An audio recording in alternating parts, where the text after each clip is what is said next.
اهدنا الصراط المستقيم.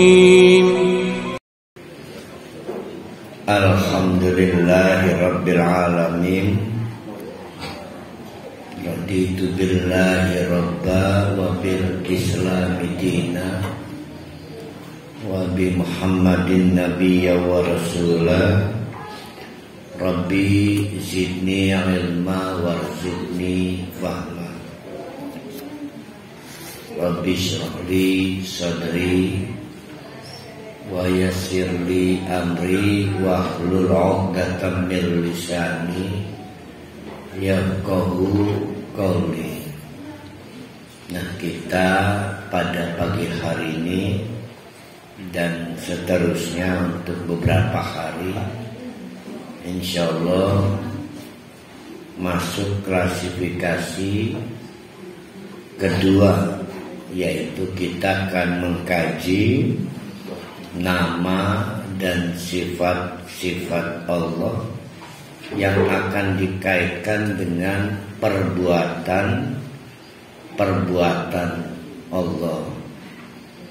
Sangat erat kaitan dengan iradah Allah, kehendak Allah. Jadi kalau Allah berkehendak, ya berbuat. Kalau tidak berkehendak, maka tidak berbuat. Misal Ar-Razzaq, Maha pemberi rizki, ya kalau berkehendak. Nah, kita akan memulai dengan nama Al-Wahhab. Al-Wahhab dari akar kata hibah. Ya seperti yang kita kenal, hibah pemberian. Jadi yang akan kita kaji pagi hari ini adalah perbuatan Allah, namanya hibah atau pemberian Allah. Apa bedanya pemberian Allah dari sifat hibah dengan memberi rizki? Apa bedanya? Nah, sudah ketemu unsur pokoknya. Hibah itu suka. Jadi memang sama-sama dari peristiwa pemberian Allah. Pemberian Allah ini macam-macam. Yang paling konsumtif namanya rizkun. Paling konsumtif rizkun, ataupun alat-alat untuk pengadaan konsumsi.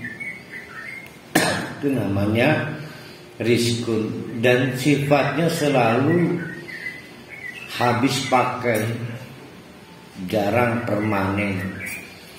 Contoh beras,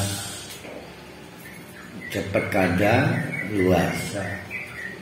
Tambah dibikin nasi, cepat basi. Uang untuk beli beras juga cepat habis. Itu rizki. Jadi ketika kita mengenal pemberian Allah yang lain dengan nama hibah, maka kita bisa membedakan objek rizki berbeda.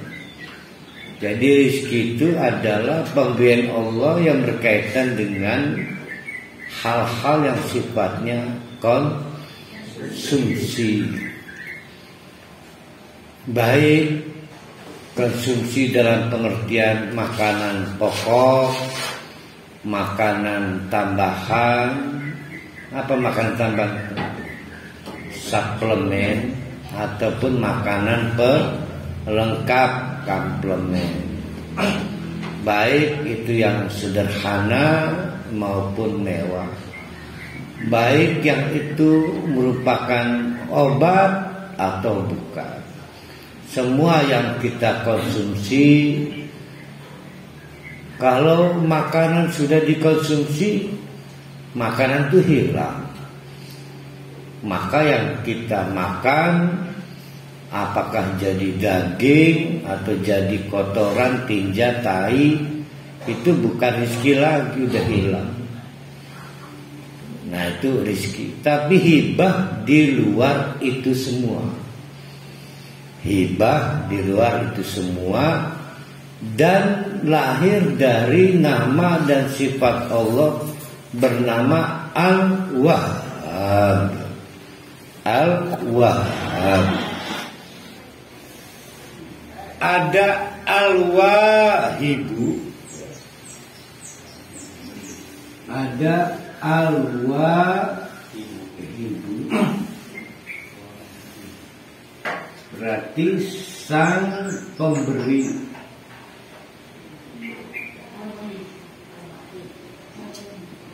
Ada Al-Wahhab,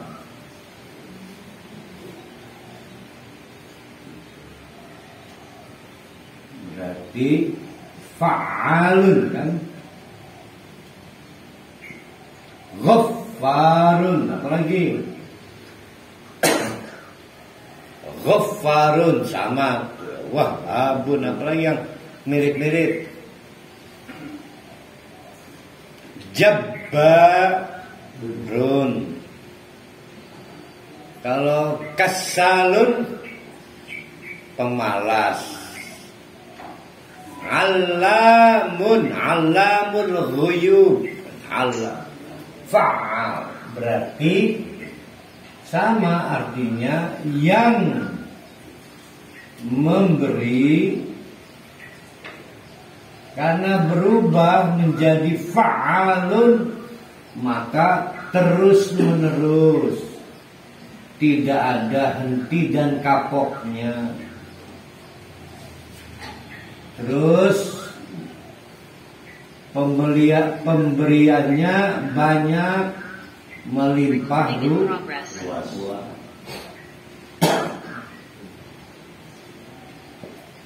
Gara-gara jadi fa'al. Kalau Al-Wahid sekedar memberi. Apalagi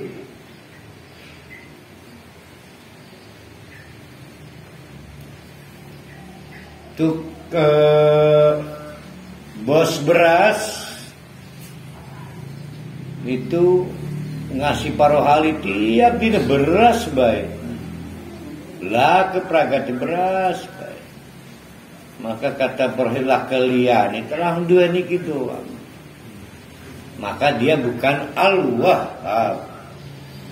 Tapi kalau orang yang beras, apa butuh parohali? Tomat ya tomat, mobil semua dikasih parohali, beraneka macam, maka disebut Al-Wahhab. Maka yang diberikan juga beraneka macam.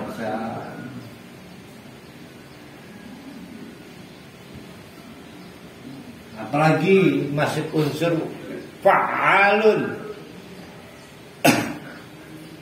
Kenapa orang terus-menerus memberi? Tidak ada kapoknya. Karena tidak berharap imbal balik. Nah itu gara-gara dirubah menjadi Wahhab. Jadi ada 4 hal atau dampak dari perubahan Wahibun, sang pemberi, dirubah syarat mubalaghah fa'alun menjadi wahhabun, berdampak kepada 4 sifat donasi pemberian. Yang pertama, terus menerus memberi. Tidak ada kaitan dengan yang menerima ganda. Ada orang yang memberi karena diminta. Selagi diminta, maka terjadi pemberian. Giliran gak diminta, terjadi pemberian enggak? Enggak. Nah, itu namanya bukan fa'alun, bukan wahab. Jadi pemberian yang terus menerus itu tidak ada kaitan dengan permintaan. Air terjun mengalirkan air dari atas ke bawah, apakah berhenti mengalir karena bawahnya penuh? Enggak.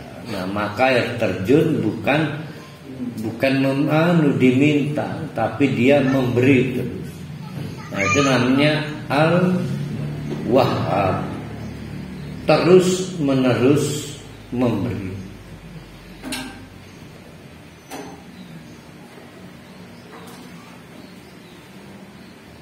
Maka yang model begini hanya Allah.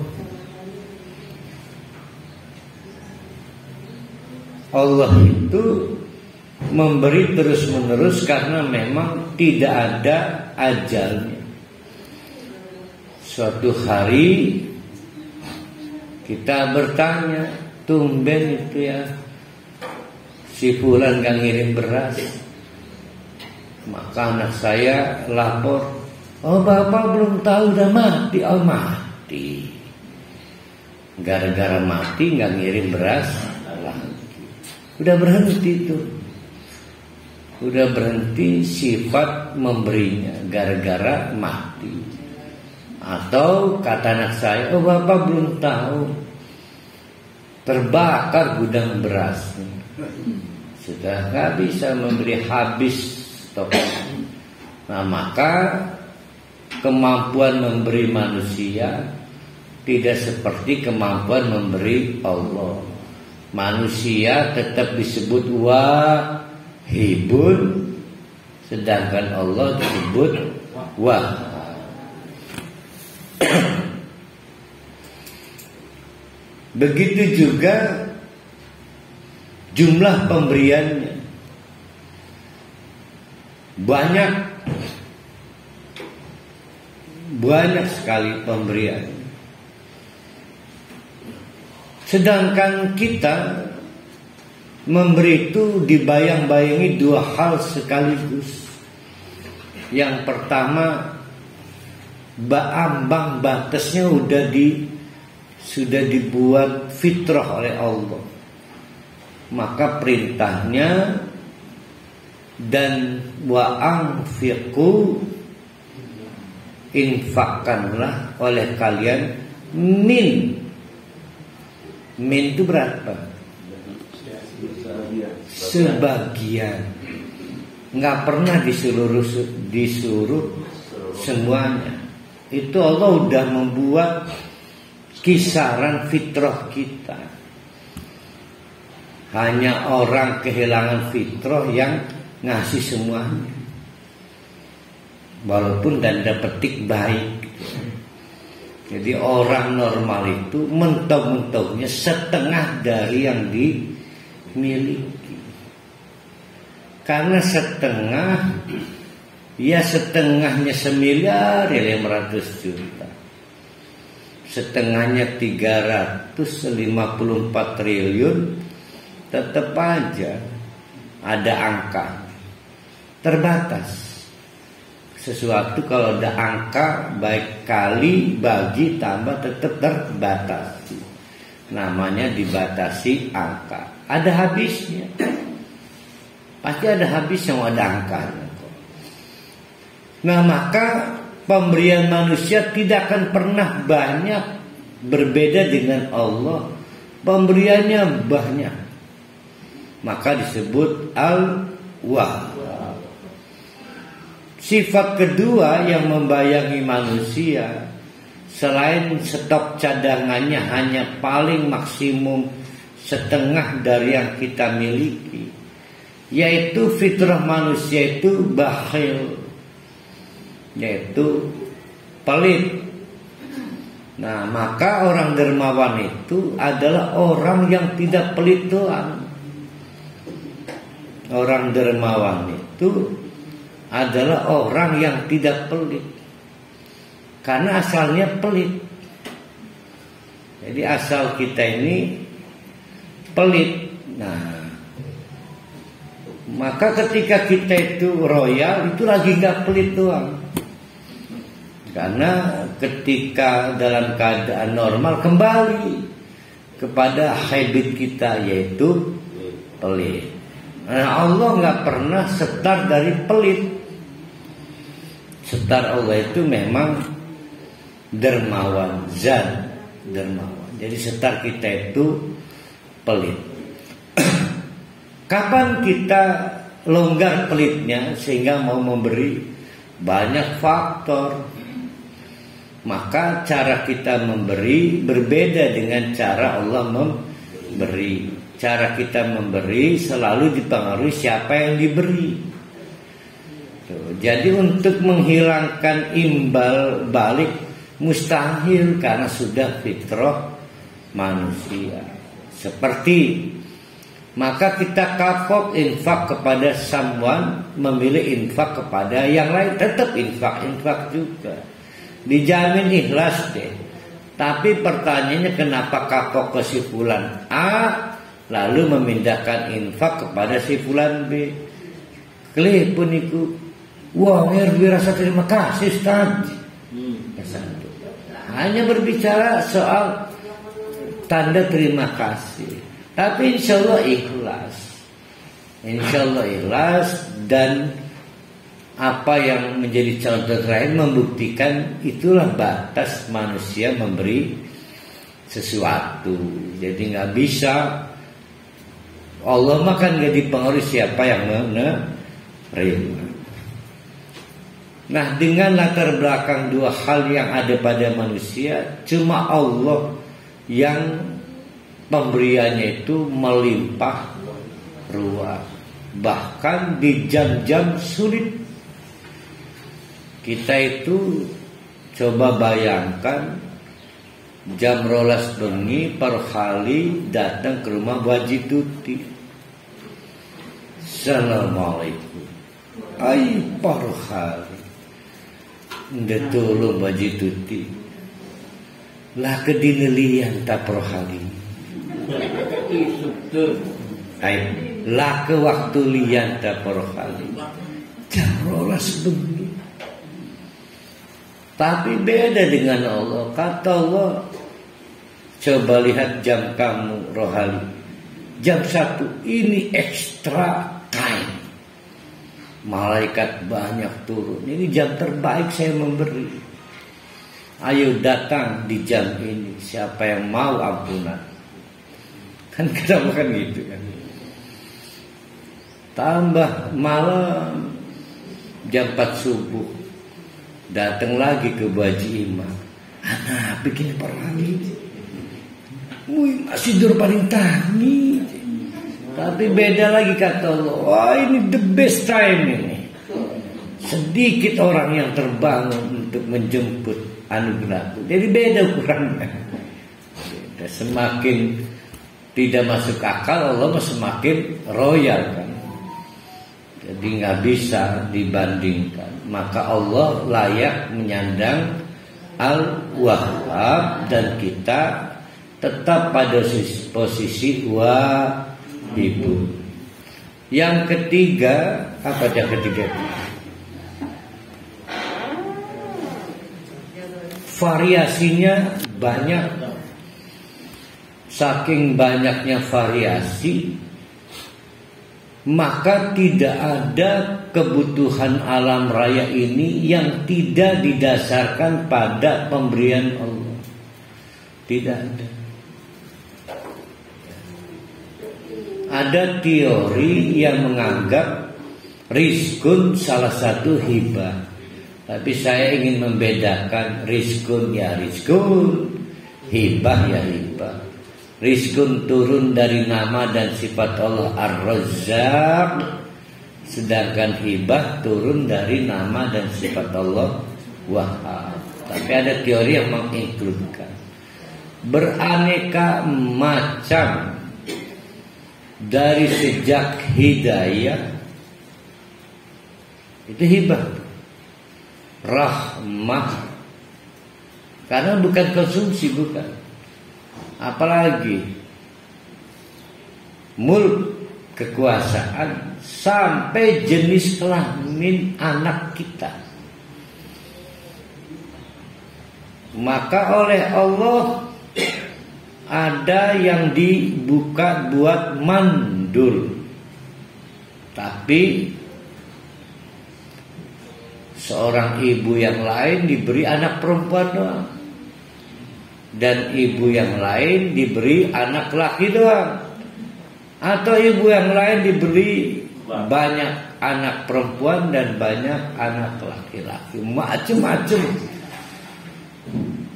Dari sejak hidayah, rahmah, kekuasaan, sampai jenis kelamin. Kebaca nggak itu hibah Allah pada kisaran mana? Sejak hidayah, rahmah, kekuasaan, sebagaimana yang pernah dinikmati Nabi Sulaiman, dan jenis kelamin anak kita. Jadi hibah itu ada di kisaran mana? Jadi hibah itu adalah sesuatu yang sulit diwujudkan manusia. Saya ini sepandai-pandainya saya, andai kata saya pandai, batas saya transfer pengetahuan, tidak bisa mentransfer hidayah. Ya, saya insya Allah bisa bikin ibu-ibu, bapak-bapak tahu sedikit atau sedikit tahu, tapi dapat hidayah angkat tangan saya. Ternyata saya nggak perlu berkecil hati, Nabi saya juga nggak bisa. Nabi Muhammad angkat tangan, sangat tomak, berambisi, pengen pamannya dapat hidayah. Nggak bisa juga. Nabi siapa lagi itu? Nabi Lut ya. Nabi Nuh itu sampai nangis-nangis, sampai Allah meminta dibuang dari daftar kartu keluarga. Itu anak-anaknya yang tidak mau bersyahadat itu, kata Allah, itu bukan keluargamu, karena keluargamu adalah keluarga yang seiman dan seagama. Itu udah sulit. Jadi hidayah itu punya Allah, bukan punya orang. Maka pemberian hibah terbesar yang sulit didapat substitusinya itu adalah hidayah. Istri mati, ada penggantinya, jangan khawatir. Bolpen hilang, bisa beli lagi.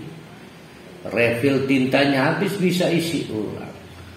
Anak mati, bikin lagi. Susah-susah adopsi. Tapi hidayah mau bisa beli di mana? Bisa pinjam kemana? Bisa minta kemana? Nggak ada yang kasih. Nah, tapi Allah juga memberinya suka-suka Allah, maka disebut hibah. Menghibahkan hidayah. Nah, itu lihat varian macam-macamnya, bermacam-macam. Nanti kita akan kaji. Dan yang terakhir apa tuh? Nah, ini yang paling mencolok. Pada waktu Allah menghibahkan sesuatu, Seperti akhirnya saya dikasih anak perempuan lagi. Anak perempuan lagi.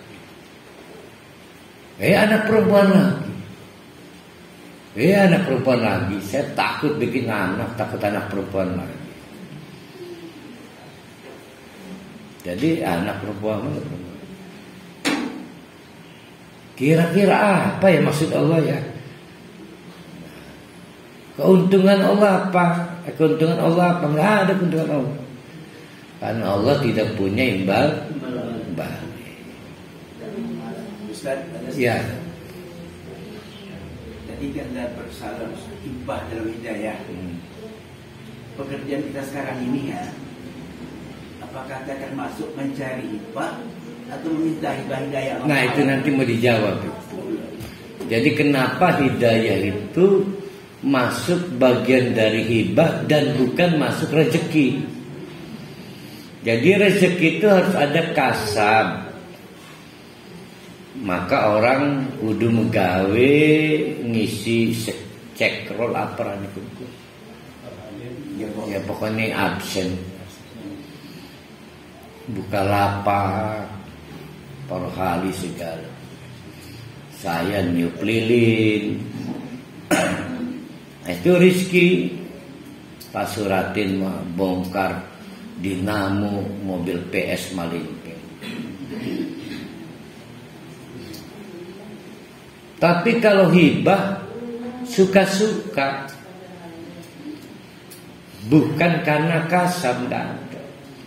Sebetulnya terlalu bombastis kalau kita bilang menjemput hidayah. Terlalu bombastis dan sok tahu bahwa hidayah itu bisa dijemput. Yang bisa dijemput itu istri, anak. Itu bisa dijemput di sekolahan, istri dari pasar, dari salon. Hidayah itu pada dasarnya suka-suka Allah. Kalau mencari hidayah, memohon nanti ketemunya. Nah nanti kita dapat doa bocorannya. Saya juga baru dapat bocoran. Kan ada di kita main di surat Ali Imran ayat 8. Ali Imran ayat 8. Wa ma yazakkaru illa ulul albab. Gitu ya? Oh iya benar ya.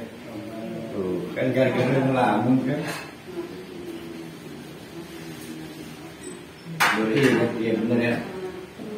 Rabbana la tuzigh qulubana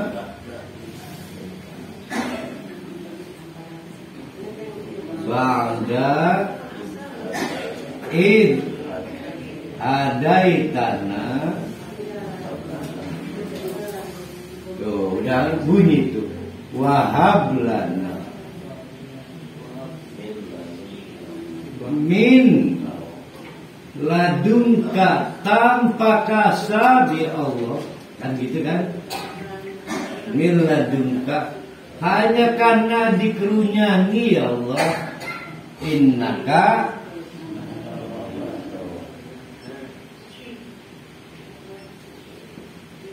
ini benar ya Ali Imran ya?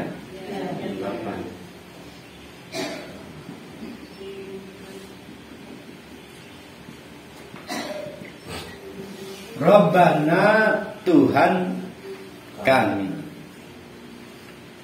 la tuzigh, jangan buat sesat,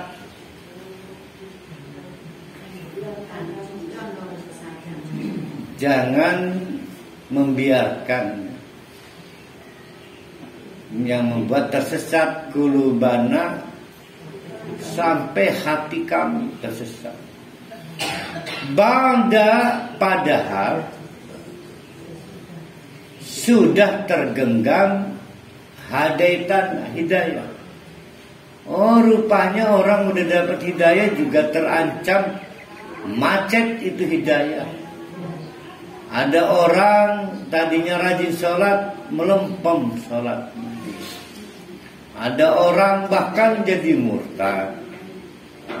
Nah, itu kan cerita-cerita ba'da id hadaitan. Yang tadinya rajin infak, uangnya belum habis tapi semangatnya habis. Tadinya rajin ke majelis hanya gara-gara selek,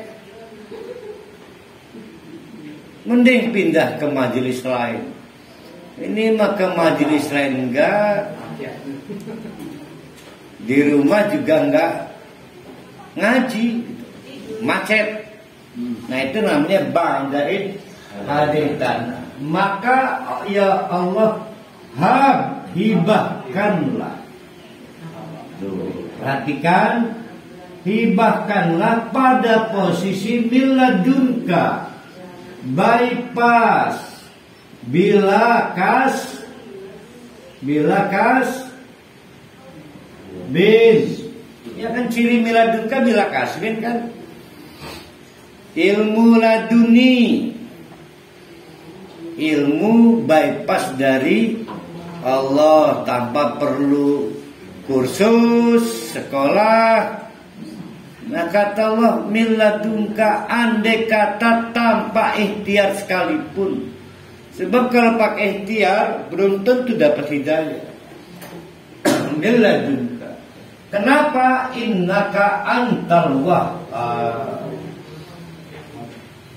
Dipikir-pikir kita ini gak pernah pada posisi layak dapat hidayah kalau bukan karena rahmah dikerunyani Allah. Apa sih pantasnya kita layaknya dapat hidayah apa? Mungkin gak kita protes, ya Allah, apa salah saya sehingga saya gak dapat hidayah? Gak bisa.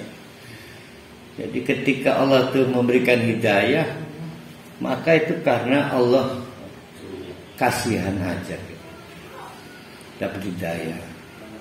Yang mengerikan adalah udah dapat hidayah, lepas pula hidayah. Nah, maka ya Allah, malu minta hidayah lagi, tapi ikhtiar dapat hidayah nggak ketemu jalan. Nah, namanya apa? Hibahkan. Artinya jangan diseleksi pantas tidak pantasnya saya nerima barang.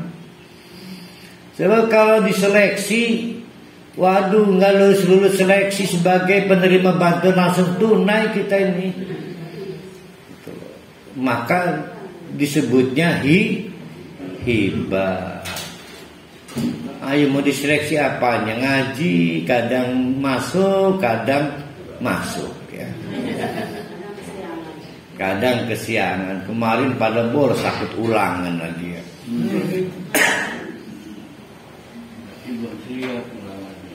Ternyata nggak ulangan ya, mengulang doang. Beruntung yang dapat.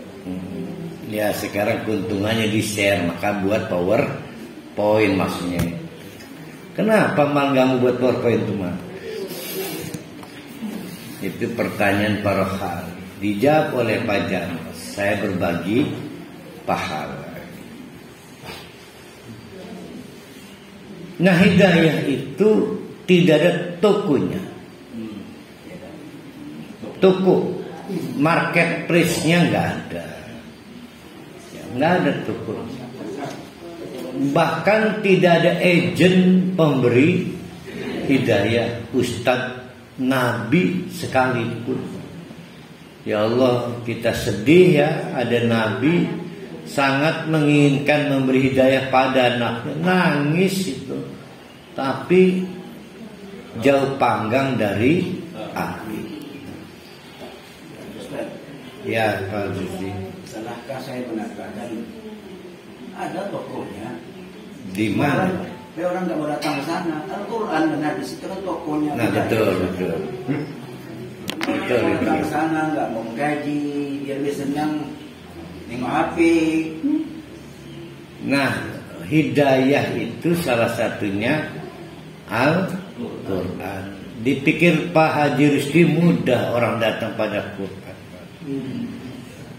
Itu mah Pak Haji Rusdi sedang dapat hidayah, sehingga mudah dapat Quran. Ada orang yang nyari Quran gak dibikin ketemu oleh Allah. Jangan dipikir mudah.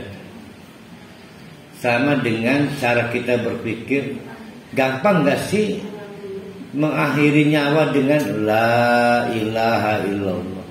Kita pikir kita terbiasa lah, biasa. Nanti kalau saya mati pasti ngomong la ilaha illallah. Sok mati sekarang belum tentu bisa. Maka perlu ditakdir. Jadi memang jangan berpikir normal, berpikirlah gimana cara membayangkannya itu. Si King itu akhirnya belajar syahadat.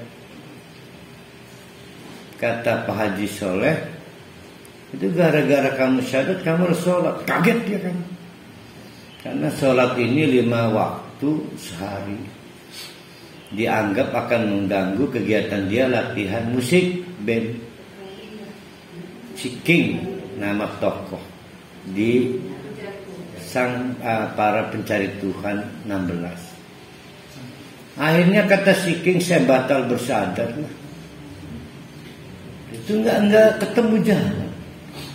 Jadi jangan dipikir mudah.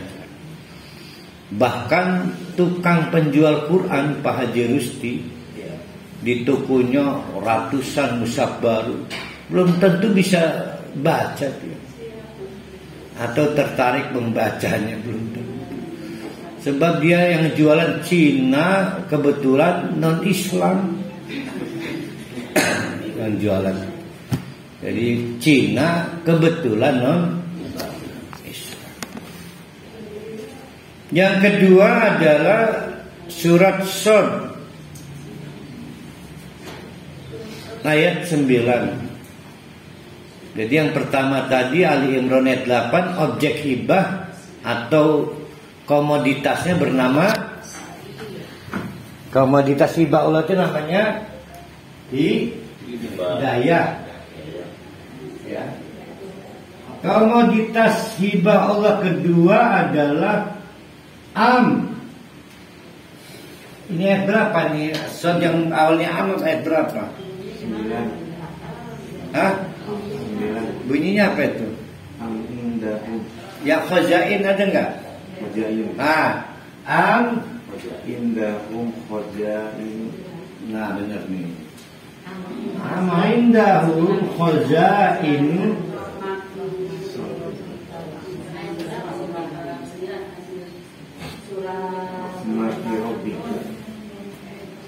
Terus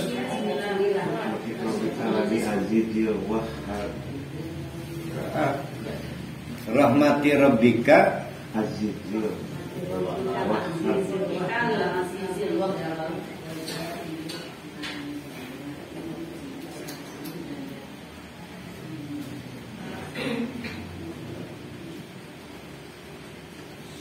Shad ayat 9. Bukan 36. Yang 36-nya apa?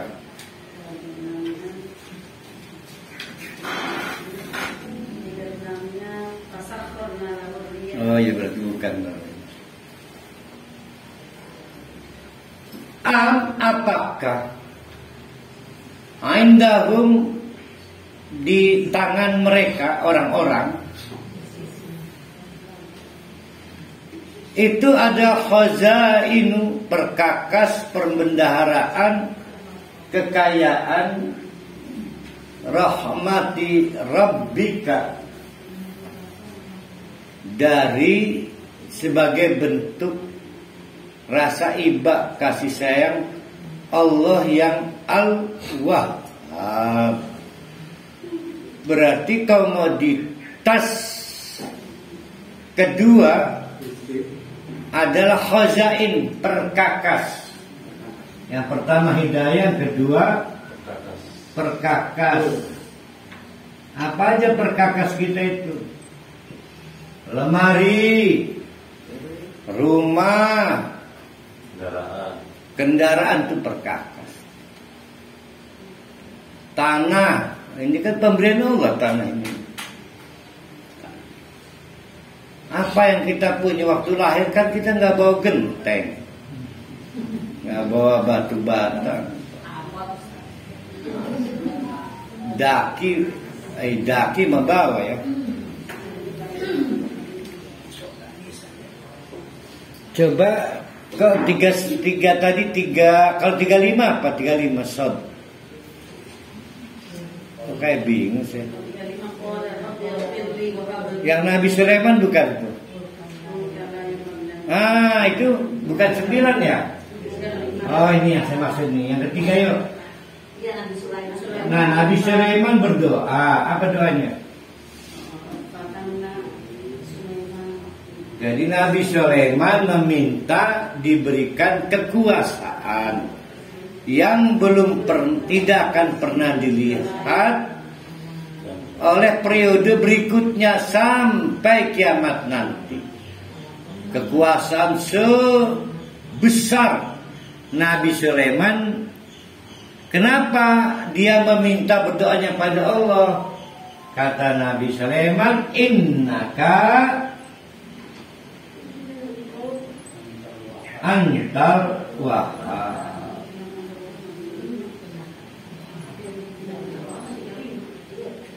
Apa ini proper anunya? Mulkannya. Nah ini hidayah kan? Ini 1,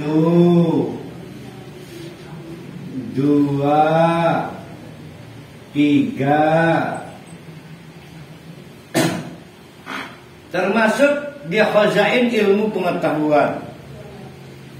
Termasuk di perkakas hidup itu ilmu pengetahuan, keterampilan, vokasional ya. Vokasional juga keterampilan ya. Keterampilan. Itu termasuk khazain.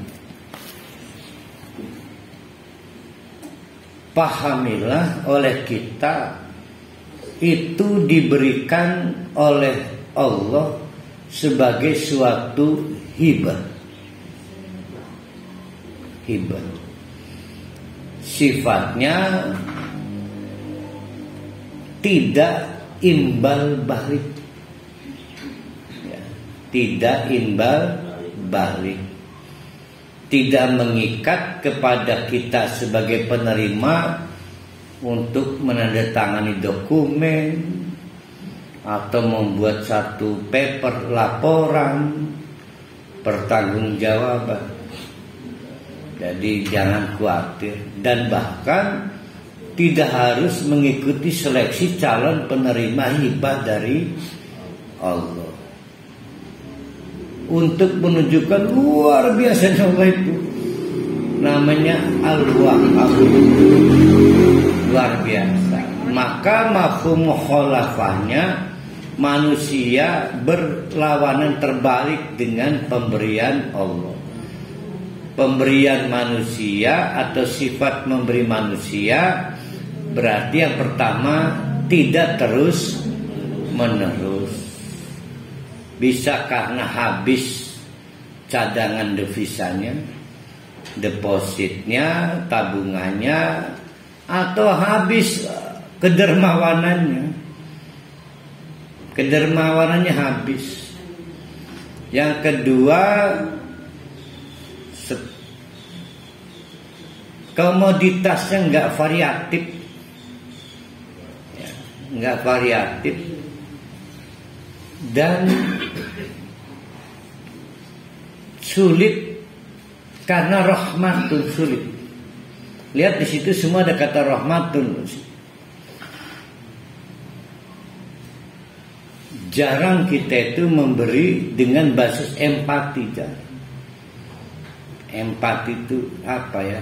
Punya perasaan senasib, sepenanggungan di jalan. Begitu juga yang terakhir, pemberian kita itu tidak melimpah ruah.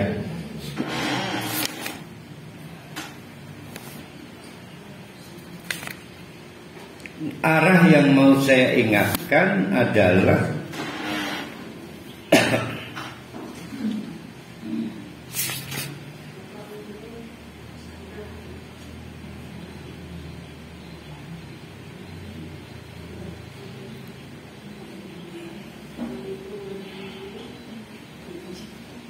jadi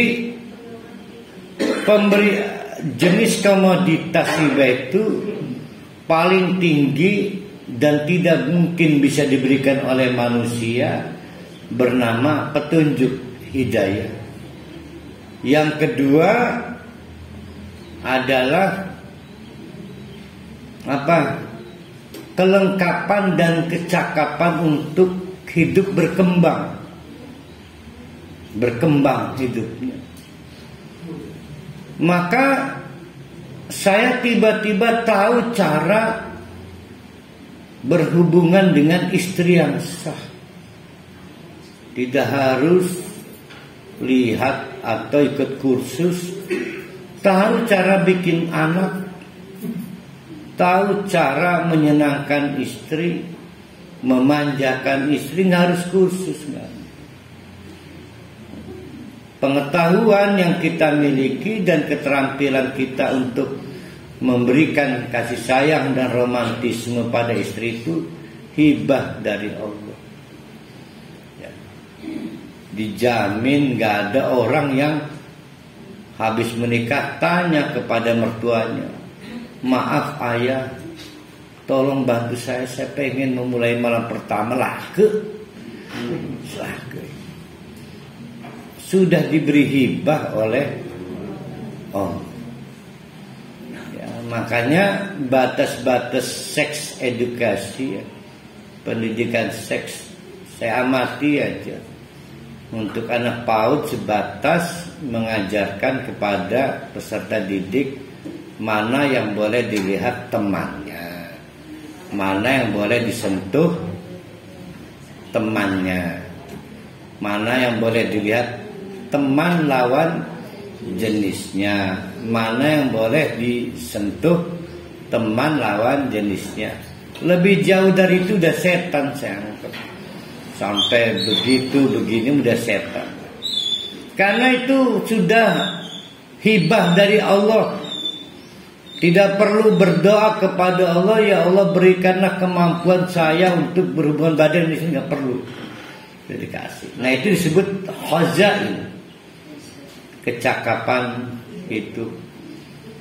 Pernah suatu hari ada orang membunuh. Primen ke cara nguburakan ikan ya. Itu Habil dan Qabil dilaporkan.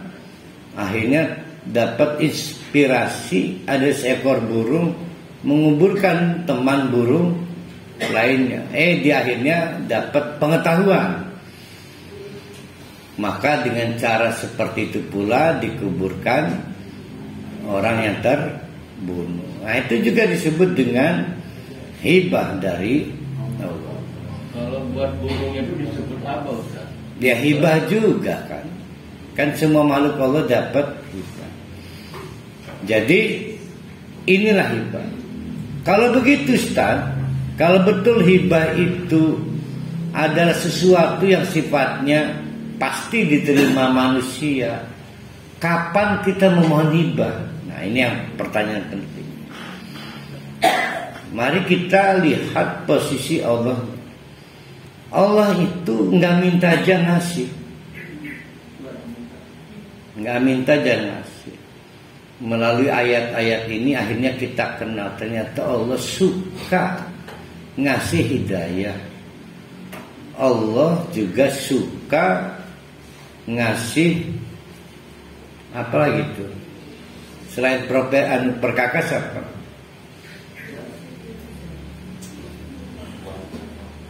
Nah, yang ketiga tadi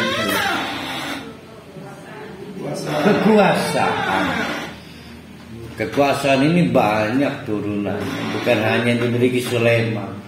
kekuasaan sebagai kita suami istri kuasa. Jadi kekuasaan itu adalah kemampuan mengelola jabatan, kompetensi kepemimpinan. Kapan itu kita memohon secara spesial? Sebagaimana nabi-nabi, ya Allah, hibahkanlah kepada anak dan keturunanku hidayah. Yaitu pada saat kita merasa hidayah itu suatu barang yang mahal. Dan kita kenal hidayah itu bisa menghilang. Maka ya Allah, jangan biarkan aku kehilangan hidayah setelah dapat hidayah. Nah, memohon itu. Begitu juga ya Allah, berikanlah aku anak keturunan. Sebagaimana Nabi siapa yang minta anak keturunan? Nabi Sulaiman. Dan yang lain-lain. Kenapa tadi di awal saya mencoba menginkludkan rezeki sebagai nama khusus dalam Wahab? Ada doa. Doa ini doa apa disebutnya, doa tokcer pun aku bahasa ini. Mustajab. Mustajab itu yang makbul ya. Allahumma, ya Allah, inni as'aluka rizqan. Nah, ini doa mustajab. Kenapa disebut doa mustajab? Doanya bukan waktu dan pendoanya bukan. Doanya mustajab, doanya mau di waktu kapanpun, mau oleh siapapun.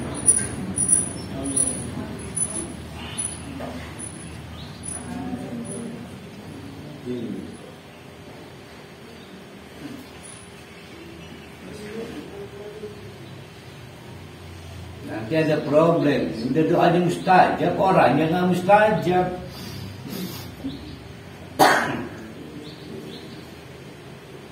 Doa ampun. Nah, doa ampun.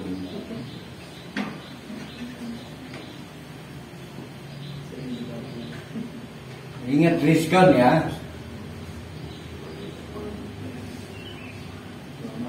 Perhatikan angkalnya ajiz dulu. Ingat ajiz dulu ya. Ajizu al-Wahhab. Ajiz dulu. Ajiz. Wah, luar biasa kalau udah ajiz. Sehingga rezekinya rezeki yang aizat, yang membangun kehormatan kita. Doanya sangat ampuh, tapi di tangan orang tidak ampuh. Nendang gak ini ya? Nggak nendang lah. Mau tukang maksiat doa pakai ini gak nendang juga. Jadi kalau bapak-bapak, ibu-ibu pada posisi pas, ibadahnya bagus, sangat layak berdoa dan berdoa. Nah, ini doa yang mustajab. Allahumma, ya Allah, ini sesungguhnya aku as'aluka, meminta kepadamu rizqon. Rizqonnya pakai isim nakiroh, berarti apapun. Saking percayanya memberikan mandat kepada Allah, apapun rezeki. Nah, bingung kita, ini konsumtif. Ini berdasarkan teori yang tadi itu, kata rizki berkesinoniman dengan wahbah atau hibah. Sehingga walaupun kita nyebut rizki, maksudnya bukan hanya konsumsi. Anak ya rizki. Innaka antal ajiz, karena engkau adalah ya Allah al-ajiz, maha pengangkat derajat kehormatan, al-izzah. Al-izzah. Maka rezekinya adalah rezeki yang mengangkat kehormatan kita. Ya. Rezekinya yang mengangkat, dapat anak, anaknya anak cantik. Padahal ibunya gak ada cantik-cantiknya. Sehingga terangkatkan derajat ibunya kan. Gara-gara anaknya cantik. Namanya al-aziz. Dia ada kayak orang pun. Dicurigai dikira anak pungut. Siapa ini? Saya itu paling apes. Pak, cucunya cantik-cantik amat. Wih, kurang ajar benar. Yang itu Nggak cantik, nggak ganteng. darah ini kita ndeh nih kita nih darah. Aduh, makanya saya malas jalan sama anak itu saya. Gitu. Darah ini putu nih. Oh. Alhamdulillah Giant udah tutup. Tempat yang paling saya trauma di Giant. Lagi nongkrong di Giant karena banyak orang di luar malas pada jalan-jalan Giant kan. Nah, Pak lucu amat cucunya. Allah Akbar. Innaka antal aziz al-wahhab. Nah itu silahkan dipakai. Nah kurang lebih itulah al-wahhab. Apa yang harus kita kejar sekarang ini? Nah ini yang penting ya. Dampak yang harus kita miliki setelah kenal Allah itu pemberiannya kayak apa. Yang pertama adalah mulai sekarang kurangi minta kepada selain Allah. Karena Allah itu stoknya ready terus. Jam berapapun mau minta ya, walaupun di larut malam yang wajib tuti rungsep ketekan para hali jam rokan jam 4 subuh sekalipun.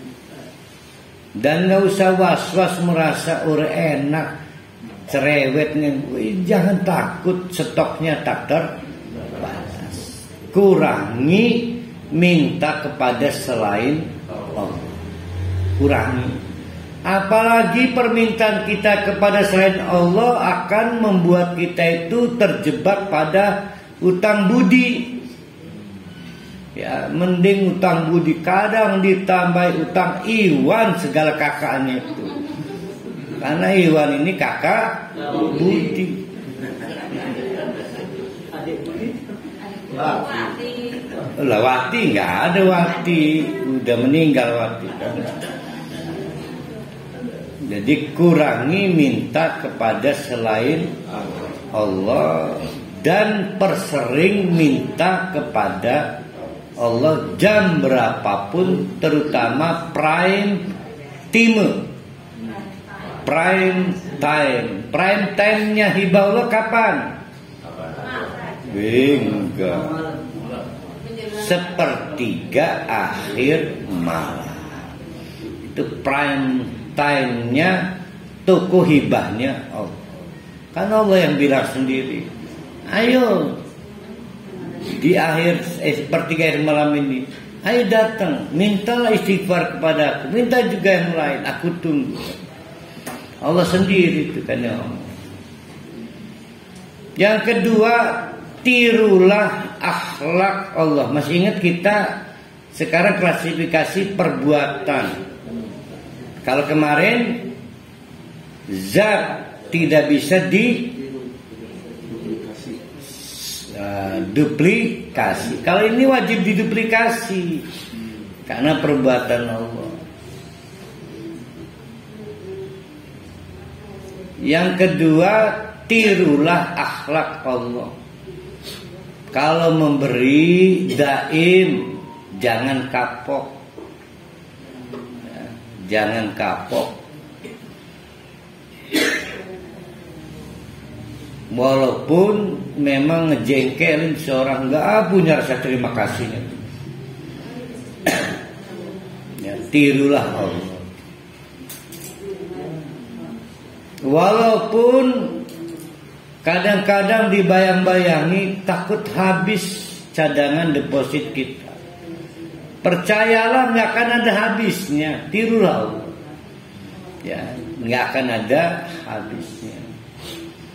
Tirulah Allah, jangan monoton kalau ngasih. Berusahalah cari yang lainnya.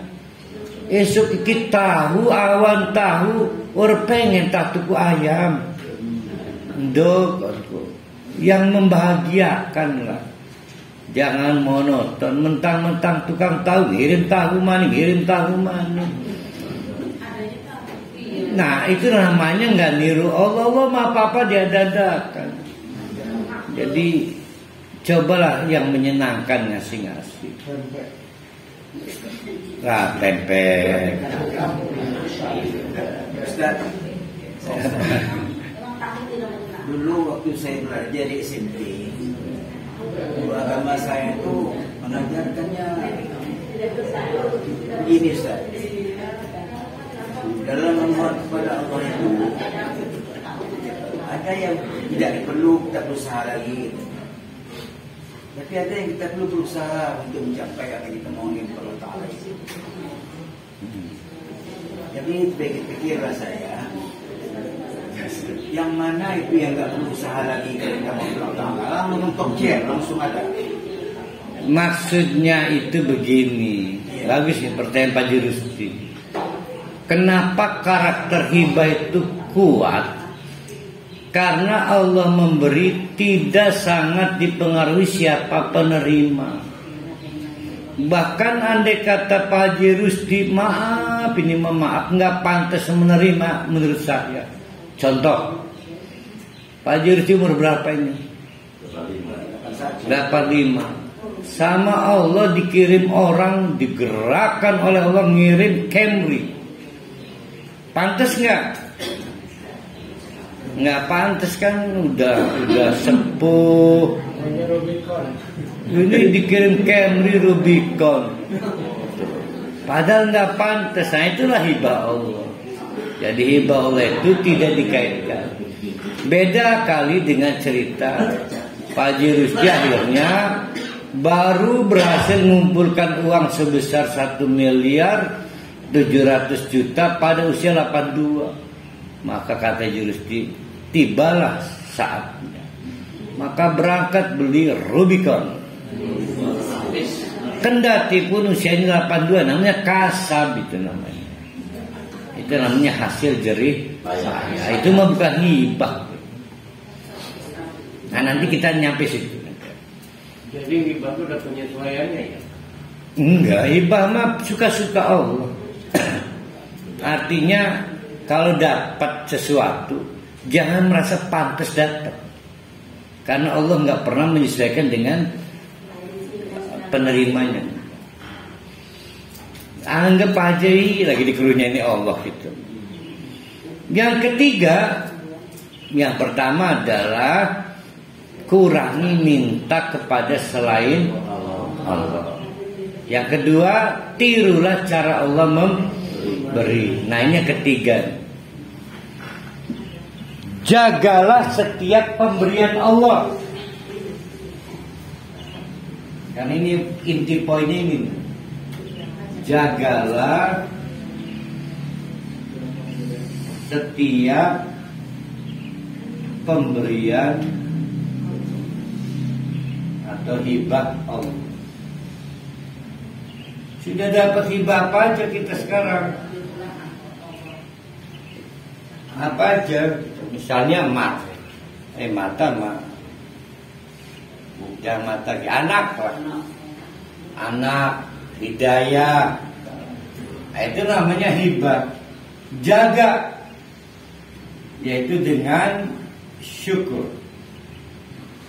Dan jangan kufur. Kalau kufur dihanguskan nanti oleh Allah, dipaksa mengembalikan. Bisa Allah mengutus pasukannya, uang yang ditaruh di lemari nggak mau diinfakkan itu dikirim rakyat bisa, atau dikirim api terbakar semuanya.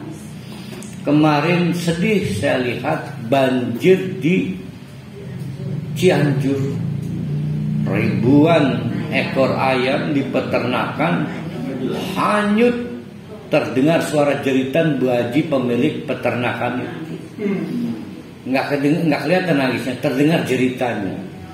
Nggak tahu ngejerit itu karena ngeliat ayam kabur atau ngeliat apa. Bisanya digigit kalajengking kan lagi kan.